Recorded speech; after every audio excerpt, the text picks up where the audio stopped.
Dobrý večer, doufáme, že máte pohodovou třetí adventní neděli a s Denisou vás tak můžeme přivítat u našich zpráv. Přesně tak. Pojďme se společně podívat na to, co přinesl poslední den tohoto týdne.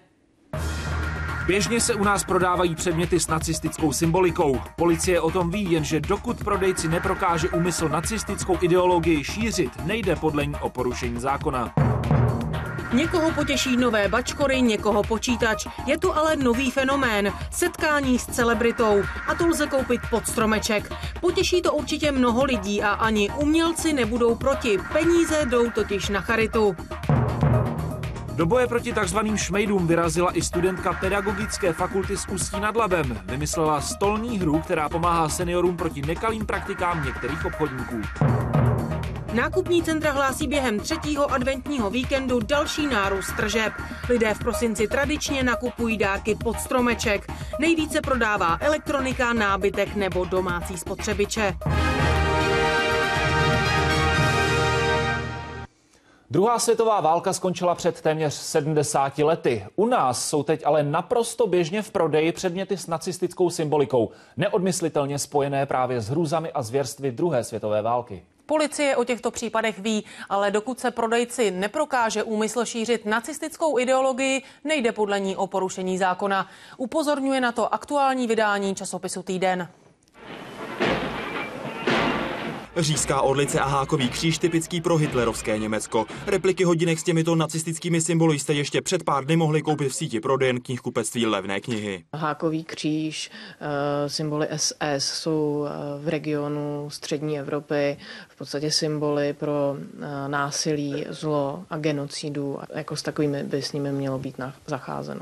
Podle policie ale v tomto případě nejde o propagaci nacismu a nacistických symbolů. Prodejem těchto předmětů nedochází k naplnění skutkové podstaty trestného činu, a to z toho důvodu, že jsou prodávány výhradně jako suvenýry či upomínkové předměty. Prodejci by totiž musel být prokázán přímý nebo alespoň nepřímý úmysl, že se prodejem předmětů snaží šířit symboly nacismu nebo jeho myšlenky. Myslím si, že v tomto lze spatřovat minimálně ten nepřímý úmysl.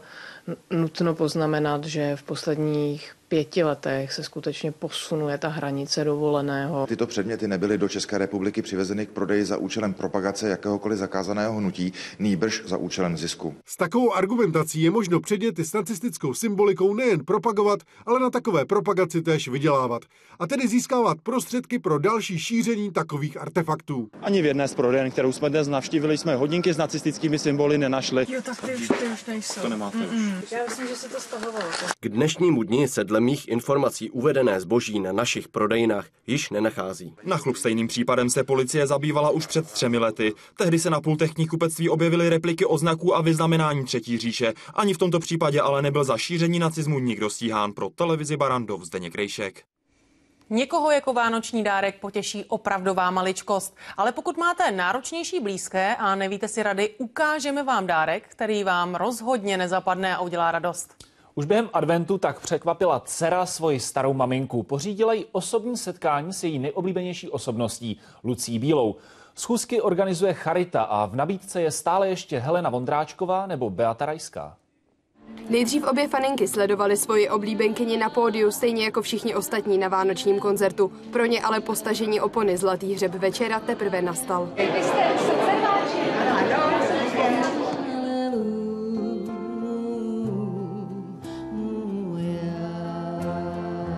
Já nikdy neřeknu na nějakou charitu ne. Už je úplně jedno, jaký má důvod, ale hlavně to pomůže. A já jsem ráda a hlavně se potřebuji cítit platná. Setkání s někým, koho dlouho zpovzdálí s obdivem sledují, bylo prý pro matku i dceru zážitkem, který vydrží déle než jakýkoliv hmotný dárek. Paní Bílá je úžasná dáma s velkým srdcem a jsem strašně vděčná, že jsem se s ní mohla potkat. Schůzku s celebritou si paní Karásková objednala přes Srdce rváče, neziskovou nadaci, která má podobně nevšedních darů ještě celou zásobu. Srdce rváči ve svém katalogu nashromáždili stovky zajímavých zážitků a věcí, které se nedají běžně koupit. Jako vánoční dárek přinášíme třeba tip Den s Helenou Vondráčkovou nebo možnost vidět zákulisí plesu v opeře. Nadace nechce prosit o almužny, dokáží si na sebe normálně vydělat a s tím též chtějí pomoct také lidem, které brzdí nějaký zdravotní handicap. V rámci grantového řízení se CERVáči rozdělují peníze právě z daného katalogu, například na podporu podnikání lidí se zdravotním postižením, anebo na podporu toho právě, na co nedává stát peníze. Než sednete k počítači, setkání s Karlem Gottem pro vaši babičku, ale bohužel zatím nemají. Pro televizi Barrandov Anna Hájková.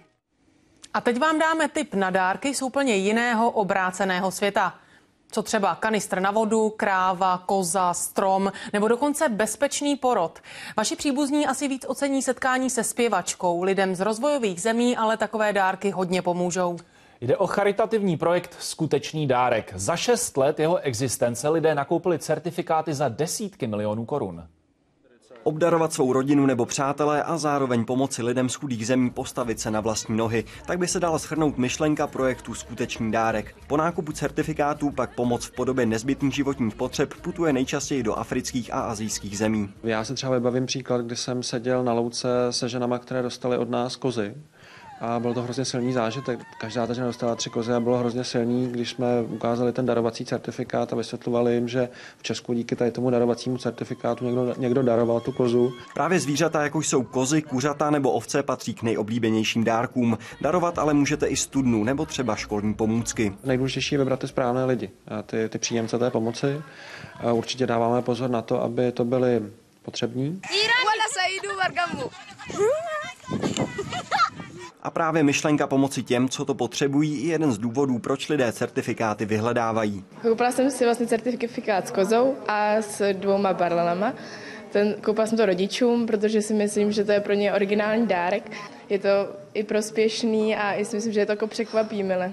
Pro letošek nachystal Člověk v tísni také jednu novinku. Lidé mohou nakoupit certifikáty zaměřené na vzdělávání v rámci České republiky. Člověk v tísni víc a víc pomáhá v Česku. A chtěli jsme dát taky našim dárcům možnost vlastně na tyto projekty přispět. Proto jsme zavedli 4 nové certifikáty. Jeden z nich je třeba doučování, druhý je první knížka. A právě certifikát první knížka rychle našel své místo. Od listopadu ho zakoupilo už 113 dárců. Pro televizi Barrandov Jakub Mardešič. Na Kolínsku odpoledne chytili uprchlého 44letého vězně Jana Nováka. Muž utekl eskortě 25. listopadu z Thomayerovy nemocnice, kde byl na onkologii. Případ sleduje náš reportér Jakub Mardešič. Kubo, ví se, kde a jak ho policie dopadla? Dobrý večer. Tak policisté dopadli uprchlého vězně v Kostelci nad Černými lesy, kam se autobusem přesouval z obce Zásmuky. Policie přitom v těchto místech v této oblasti nedávno pátrala, konkrétně v Kutné Hoře, což je asi 18 kilometrů odsud. Vzhledem k tomu ale, že se i spekulovalo o tom, že by mohl utéct do zahraničí, tak na něj byl vydán i mezinárodní zatykač. Jak vlastně ten jeho útěk vypadal? Pojďme si ho popsat.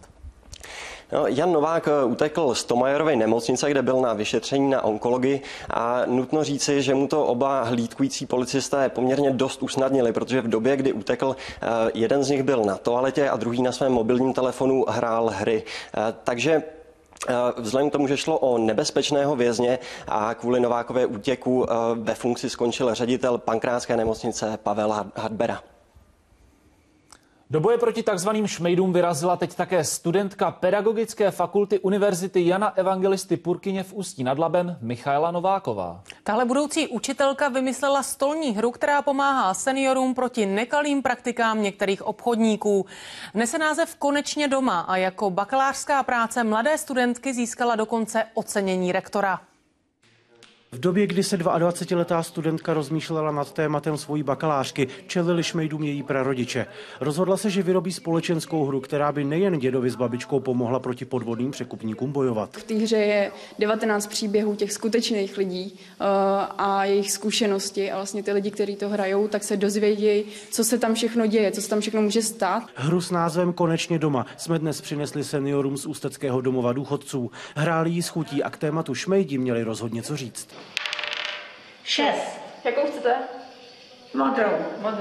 Arrogantní byli, prostě sedíte si, počkejte, nikam nepůjdete, ani na záchod člověka by nepustili. Velmi špatnou zkušenost má s předváděcími akcemi také Stanislava Housová.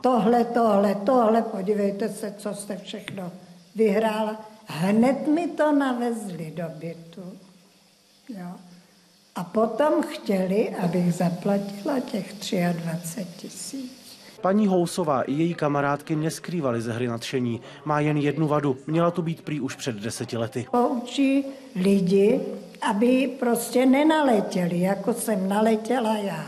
Snad si už z tohohle vemou, něco si z toho vemou, nějaký příklad a už budou řešit. Vyprávějí si ty své zkušenosti a povídají se o tom, jak by oni se zachovali, jak by se zachránili z tady té předváděcí akce. Díky spolupráci s autorkou dokumentu Šmejdi Silví Dymákovou a nadací Táni Kuchařové mohla autorka hry ze svého prototypu vytvořit sériový výrobek, který si teď může koupit každý. Část výtěžku navíc pomůže těm, kteří už podvodným obchodníkům naletěli. Hra dnes splnila svůj účel tady v Ústeckém domově důchodců. Seniori si už pro příště jistě budou pamatovat, jak šmejdům nenaletět. Pro televizi Barrandov Michal Wolf.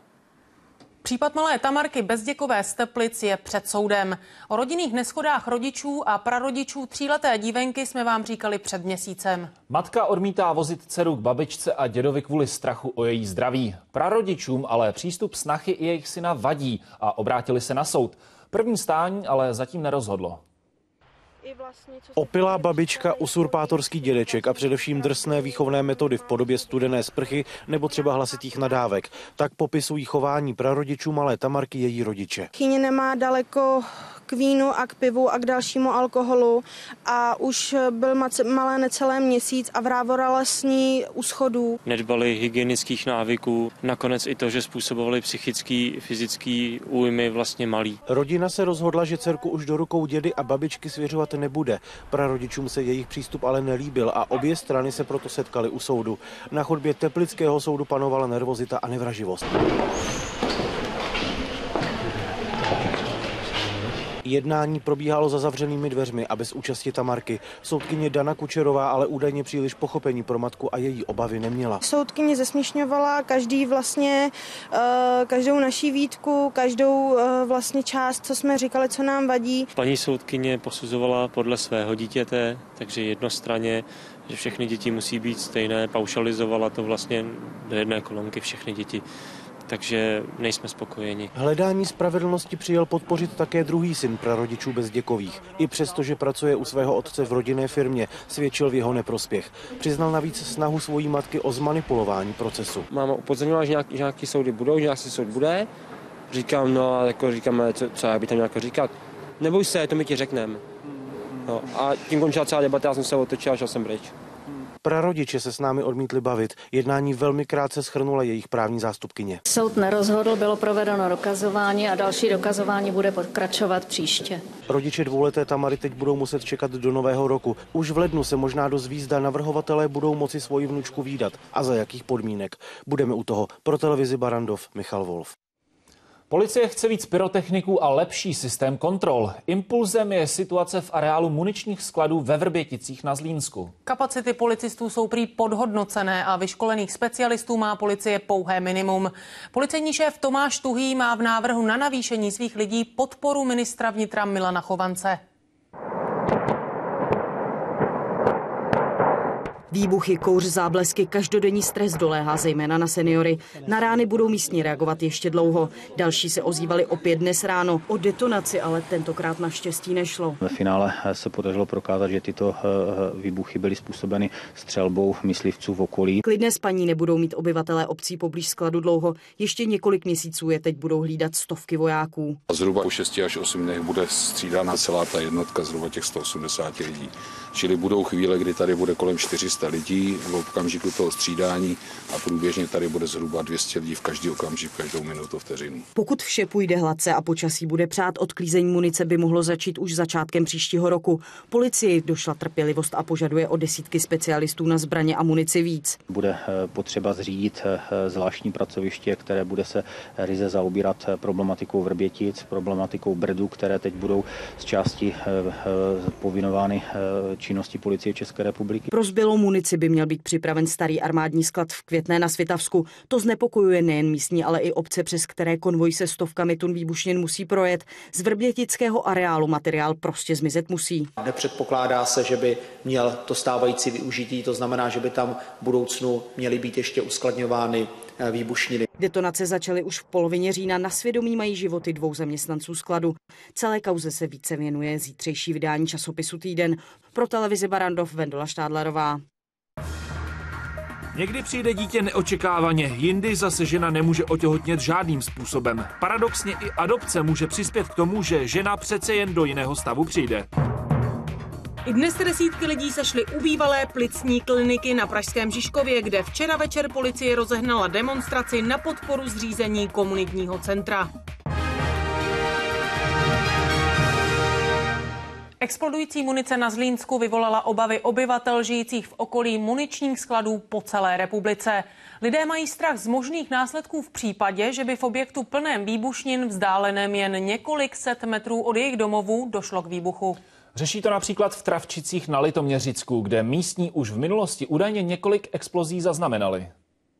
Armáda České republiky vlastní celkem 7 muničních skladů. V Týništi nad Orlicí, v Čermné nad Orlicí, v Hostašovicích, Dobroníně, Mladkově, v Novém Plese a také tady, na Litoměřicku, nedaleko obce Travčice. Všechny tyto objekty jsou ale prý maximálně bezpečné. Ve všech těchto muničních skladech Travčice nevyjímaje platí velmi přísná pravidla, která musí dodržovat stanovené alianční standardy. Takové ujištění ale místním obyvatelům nestačí. Někteří dokonce tvrdí, že tu v minulosti už k několika výbuchům došlo. Jednou už to bouchlo před lety. Z ničeho nic, prostě nevím, jestli to dostalo nějakou jiskru nebo co, že jo, bo ty elektriky nebo co.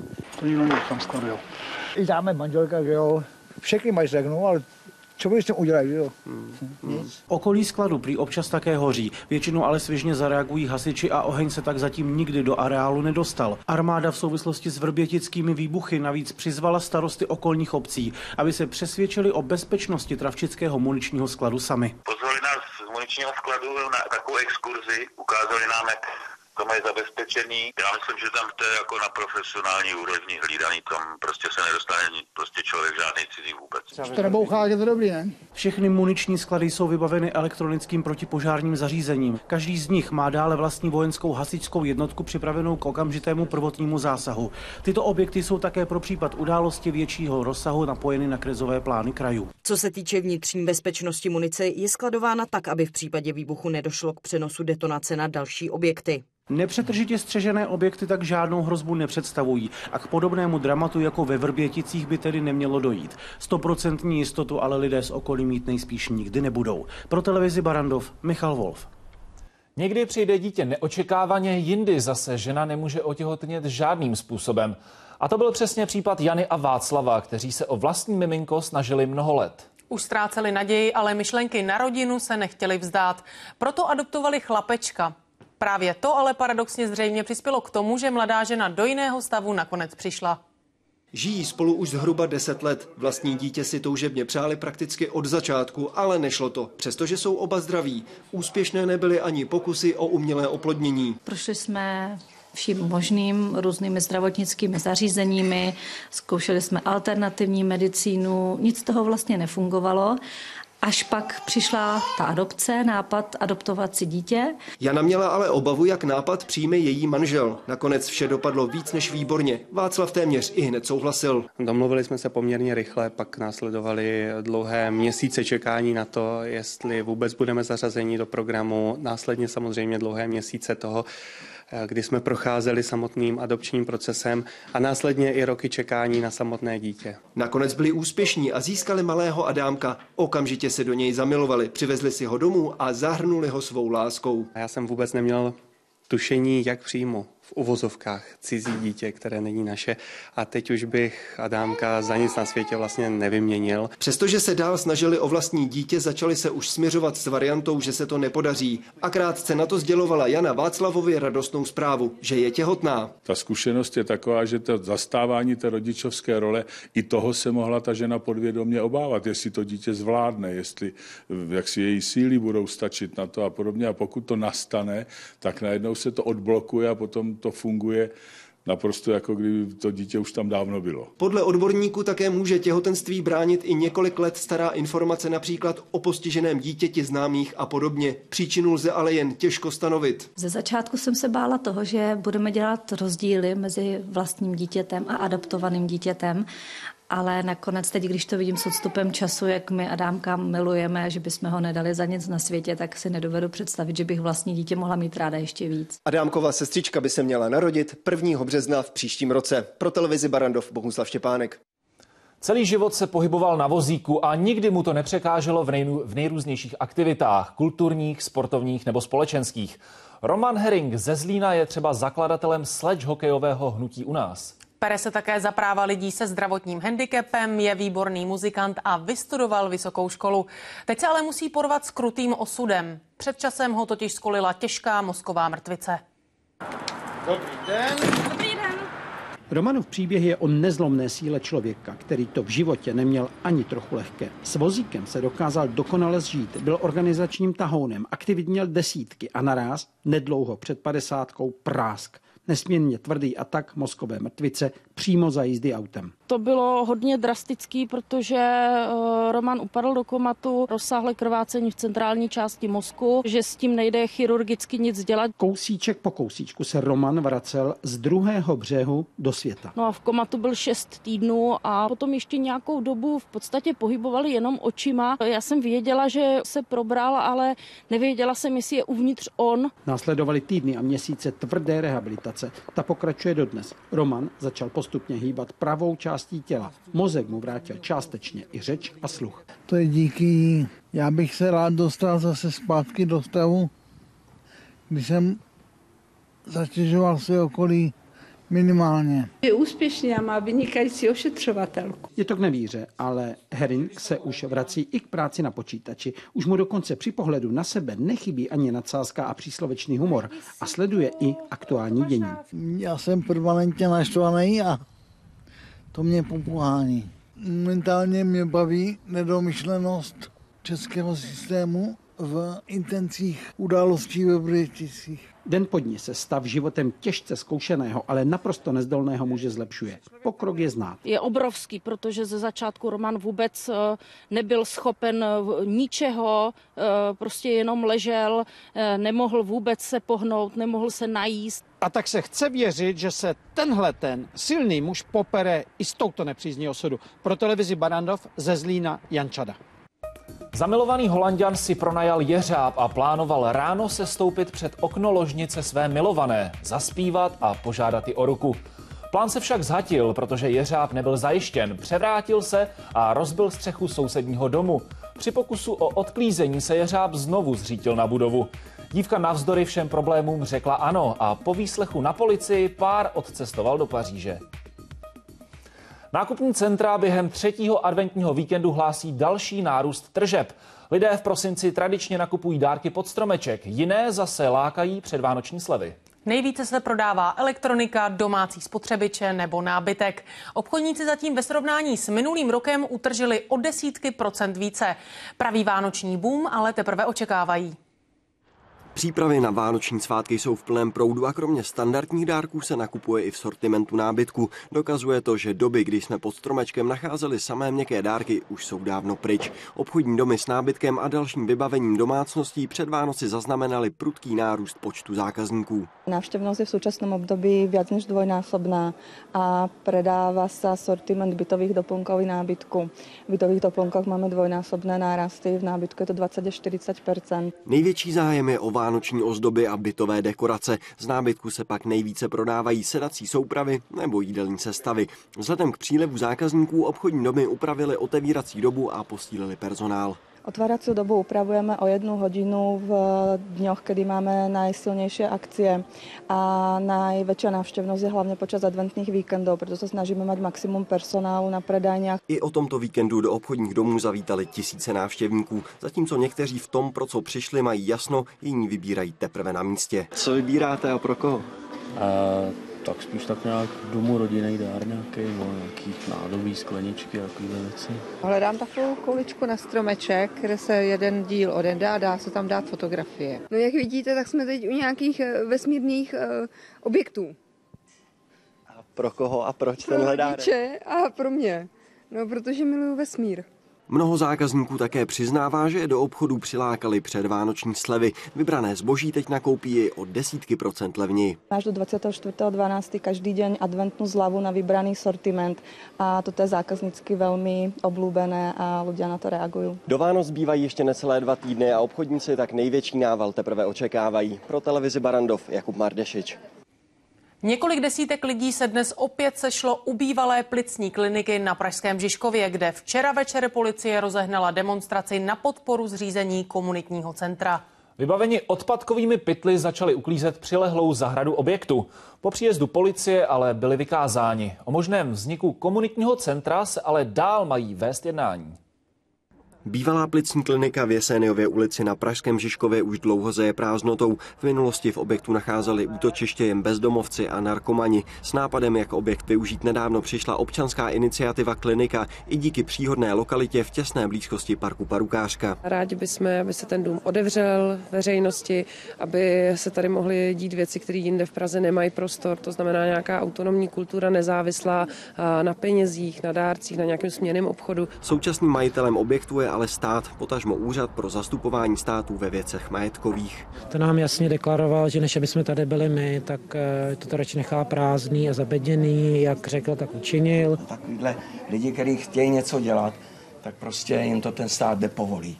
Si taky myslím, že by to mělo být použito pro nějaký, bych řekl, užitečný účel. Kromě místních obyvatel má iniciativa také podporu představitelů pražského magistrátu. V tom se snažím vyvinout iniciativu, která umožňuje zprostředkování, řekněme, jednání iniciativy Klinika, jejíž záměr podporuju. V sobotu večer se na podporu projektu komunitního centra konala demonstrace. Sešlo se kolem 700 lidí. Naší zbraní je solidarita. Po oficiálním ukončení poklidné demonstrace na místě zůstaly asi 2/3 účastníků. Brzy na to proti nim zasáhl antikonfliktní tým. Několik desítek lidí totiž do bývalé kliniky proniklo a i když po výzvě policie budovu opustili, prostor před ní vyklidit nechtěli. Policisté dali těmto osobám několik výzev, aby opustili prostor i před klinikou. Nicméně tyto osoby nechtěly dál opustit prostor. Na místě pak mělo dojít i k fyzickému napadení několika osob, mezi nimi i jednoho z iniciátorů akce. Ten policista mě chytil pod krkem, řekl mi ty hajzle, dal mi pěstí do obličeje. V případě, že se někdo cítí poškozený a má natočené na kamerových záznamech nějaké napadení ze strany policie, tak policisté tyto videa uvítají. Ani po sobotním zásahu policie se iniciátoři akce nechtějí vzdát, budou nadále sbírat podpisy do petice a vyjednávat s magistrátem hlavního města a městskou částí Praha 3. Pro televizi Barrandov Jakub Mardešič. Podobně jako dnes nás čeká i na začátku nového týdne zatažená až oblačná obloha. Místy slabý déšť nebo mrholení nad 1000 metrů, srážky smíšené. V pondělí budou teploty ještě vyšší, v noci by neměly klesnout pod 2 stupně. Přes den pak vyšplhají k 7 až 11 stupňům. V úterý a ve středu se začne mírně ochlazovat. V noci klesnou teploty i pod bod mrazu. Díky tomu se sněžení dočkáme i v 600 metrech nad mořem. Nejvyšší odpolední teploty v úterý 2 až 6, ve středu 0 až 4 stupně.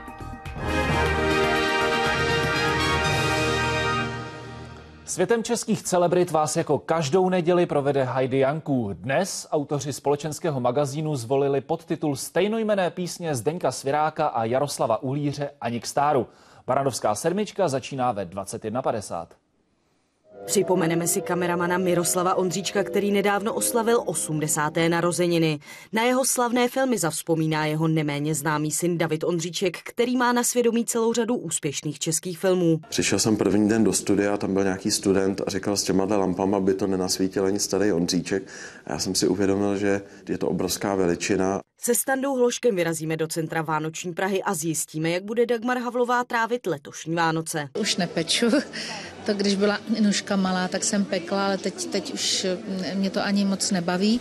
Podíváme se na koncert Věry Špinarové a Petrianu a jedna z reportáží bude patřit legendárnímu herci Vladimíru Dlouhému. Tak se nezapomeňte dívat 10 minut před 10 na televizi Barrandov. Asi nechám. A ještě další 2 tipy od nás. Ve 20 hodin a 10 minut si nenechte ujít americký film Nebezpečná touha, který byl natočen podle skutečné události. A ve 22:40 americký krimiseriál Zákon a pořádek. Detektivové budou tentokrát řešit případ muže, který v parku s lopatou v ruce hledal těla. A od nás je to v tuto chvíli vše. Nezbývá než popřát krásný večer s televizí Barrandov. Hezký večer.